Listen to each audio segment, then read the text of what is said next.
जैसा आप सभी जानते हैं कि कुछ ही मीटर की दूरी बची है कि by evening we are hoping and again I will say कि let's pray and hope the best. हमारी ये उम्मीद है कि अगले 4-5 मीटर शायद और हमारा होगा। उम्मीद रखिए। डॉक्टर नीरज ने ये बात भी बोला कि लेट इवनिंग तक हमें कुछ अच्छी खबर मिले। आज का अपडेट ये है कि जो ओगर मशीन का पार्ट निकालने के बाद कल इवनिंग में आपको बताया गया कि पुशिंग स्टार्ट कर दिया गया था, उसके अंदर स्लोली एंड स्लोली जो मक रिमूवल वाला काम था और जो पुशिंग वाला काम था वो दोनों मिला करके अभी जो लेटेस्ट स्टेटस है, जो आप लोगों को 5 मिनट वेट भी करना पड़ा, सॉरी फॉर दैट, इसीलिए था कि लास्ट पुश अभी चल रहा था तो 1.5 मीटर अभी पुश हुआ है। तो अभी जो हमारा स्टेटस है हम 55.3 मीटर पुश हो चुका है। सो दैट्स वाई आप लोगों को 2-4 मिनट वेट भी करना पड़ा क्योंकि वो पुशिंग प्रोसेस चल रहा था। सो वी वर थिंकिंग कि एक बार लेटेस्ट अपडेट के साथ में करें तो होप सो। जैसा आप सभी जानते हैं कि कुछ ही मीटर की दूरी बची है, हो सकता है 3 मीटर, हो सकता है 5 मीटर, और एग्जैक्ट देयर इज लाइक कुछ, क्योंकि किस लेवल पे निकल रहा है, कितना पाइप टिल्ट हुआ है, वो सारे के सारे प्रोजेक्शंस जो भी हैं, though he might be somewhere between 57 to 59। तो आप जिस ढंग से भी आइडिया लगा सकते हैं कि कुछ घंटे हमारे लगने की संभावना है, अगर कुछ और ऐसी अड़चन नहीं आई जिसके चांसेस रिलेटिवली बहुत कम है, तो आप सभी इसके बारे में अपनी तरफ से गैस खुद भी लगा सकते हैं। लेकिन ये है कि by evening we are hoping and again I will say कि let's pray and hope the best. Thank you. और अभी सर चाहेंगे कि बाकी उनके बारे में मैं बता। हाँ, वही एक सवाल होगा आज, और कोई सवाल नहीं। कोई सवाल नहीं है। तो पहले मैं वहीं से शुरुआत करता हूं कि वर्टिकल ड्रिलिंग जो हमारा SJVNL कर रहा है वो हमारा 44 मीटर्स हो गया है आउट ऑफ 86 मीटर्स। ऐसा नहीं कि बंद कर दिया गया है, हर प्रोसेस में, हर ऑप्शन में काम चल रहा है लगातार। और THDC ने भी आज 7th ब्लास्ट किया है तो उसका भी और अनदर 1.5 मीटर्स हमें मिला है। तो काम चल रहे हैं। हमने अभी अपने कोई भी जो वेरियस ऑप्शन है उसको बंद नहीं किया है। और जहां तक horizontal drilling through the debris की बात हो रही है, जो कि हम टनल के अंदर कर रहे हैं, जैसे कि डॉक्टर नीरज ने बताया, बिल्कुल लेटेस्ट अपडेट आपको बताया उन्होंने कि 55.3 मीटर्स का हमारा ड्रिलिंग हो गया है। जैसे आप लोगों को पता है कि हम ये काम अब मैनुअल एक्सकवेशन से ही कर रहे हैं।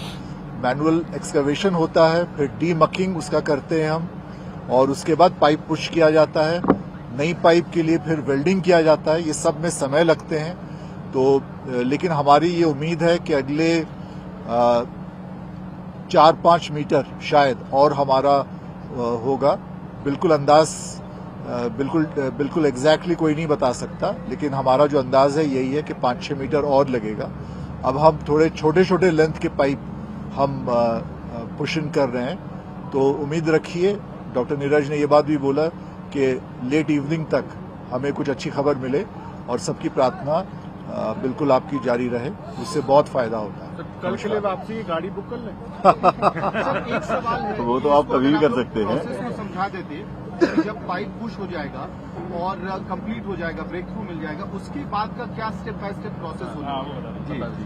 देखिए, जैसा आप लोगों को अभी सर ने बताया कि जो हमारा पाइप इतना जा चुका है, उसके बाद में प्रोबेबली एक पाइप और वेल्ड होना है। तो वेल्डिंग में भी टाइम लगता है, पुशिंग में भी टाइम लगता है, डीमकिंग में भी टाइम लगता है।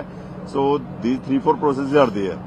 तो उसके बाद में संभावना ये है कि जैसे लेट इवनिंग तक हमारा हो जाएगा। जब भी ये प्रोसेस पूरा होगा उसके बाद हमारे पास एक्सपर्ट्स की टीम है, जो NDRF और SDRF, जो हमारे स्टेट की टीम है SDRF की और नेशनल की NDRF की टीम है, they are doing a joint operation under the leadership of NDRF के उसमें कर रहे हैं। तो वो अपने एक्सपर्ट्स का प्रैक्टिस भी करवा चुके हैं कि पाइप में कैसे जाएंगे, कैसे ट्रॉली से वापस लेकर के आएंगे। तो दे had done good exercises, they had done complete planning कि जब वो जैसे भी कंप्लीट होता है, कंप्लीट होने पर उन लोगों को किस प्रकार से वन बाय वन निकाला जाएगा, दैट माइट टेक टाइम। इसीलिए आपको इसके बारे में बताया जाएगा कि जब जो नेक्स्ट प्रेस ब्रीफ होगी, आई थिंक जब आप लोगों को we will provide you more details with them, तो उसके लिए पूरी की पूरी तैयारी की जा चुकी है।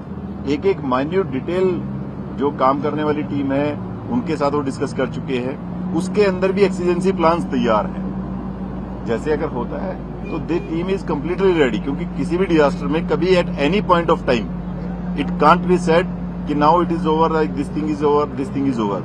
जब तक वो सभी लोग सुरक्षित बाहर नहीं आ जाएंगे तब तक टीम हर संभावना, हर किसी भी सिचुएशन के लिए पूरी तरीके से तैयार एनडीआरएफ और एसडीआरएफ की टीम अंदर जाने के बावजूद भी रहेगी।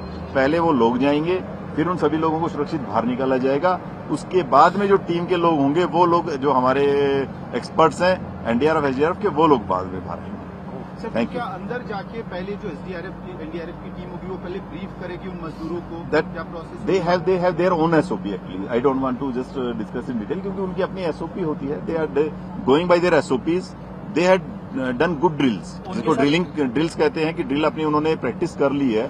उसके लिए वो हर संभावना के लिए उन्होंने अलग अलग सिचुएशन के लिए भी अपनी सारी की सारी जो टीम है उसको कई बार ब्रीफ कर लिया है। सो जो टीम अंदर जाएगी उसके बाद उनके कमांडर है, वो कंप्लीट उनकी ड्रिल होती है। सर उनके साथ डॉक्टर्स भी जाएंगे एनडीआरएफ और एसडीआरएफ? नहीं, डॉक्टर्स की अगर जरूरत पड़ेगी ये नहीं कहा जा सकता डॉक्टर नहीं जाएंगे। अच्छा। अगर जरूरत पड़ती है और वो कहते हैं कि अच्छा एक बार डॉक्टर को भेज दीजिए, देन डॉक्टर भी जाएगा। ठीक। अगर उनको लगता है कि नाउ एवरीथिंग इज ओके, उन लोगों से मिलेंगे, the people might come out, जो हमारे श्रमिक बंधु हैं, तो accordingly we will do. Doctors की टीम भी तैयार रहेगी, वो सारी की सारी टीम्स तैयार है। चलिए बाकी लेट्स होप पहले एक बार कंप्लीट हो जाए, then we will have a PCA. कितना से इस मुआने तक लाने में क्या टाइम आप लोगों ने कैलकुलेशन करके रखा है? सभी टाइम कितना लगेगा? देखिए उसके अंदर वो उन्होंने अपनी ड्रिल की है कि पर पर्सन हो सकता है 3, मतलब कहीं 2.5 से 4 मिनट तक लगने की संभावना है, कि उन्होंने ट्रॉली बना रखी है। So they will go. उसमें भी कई बार ऐसा होता है कि मान लीजिए एक व्यक्ति है, क्या पता जिस प्रकार से उसको आने में टाइम लग रहा है, कभी ट्रॉली का वो जो उन्होंने बना रखा है, so they have their own estimate around 2 to 3 hours। बाहर आने के बाद की प्लानिंग क्या रहेगी? वो सारी की सारी चीजें जैसे आएगा, जैसा डिटेल्स बाहर आ जाएंगे उसके बाद क्या रहेगा? डॉक्टर सबसे पहले देखिए, सबसे पहले क्योंकि डॉक्टर्स ने उन्हीं से बात की है, साइकोलॉजिस्ट ने की है। First and foremost is there आपका, जैसे आपका पूरा प्लान आगे किया जाएगा with the guidance of doctors, we will plan है। एक इम्पोर्टेंट सवाल पूछता सर, जैसे अभी ऑलमोस्ट ये लग रहा है कि ये प्लान कंप्लीट होने जा रहा है, तो क्या जो बाकी तरफ से ड्रिलिंग है, क्योंकि बाद में उनको भरना पड़ेगा, वो सारी की सारी चीजें एक्सपर्ट्स की टीम के साथ अभी डिस्कशन है। After that we will brief you.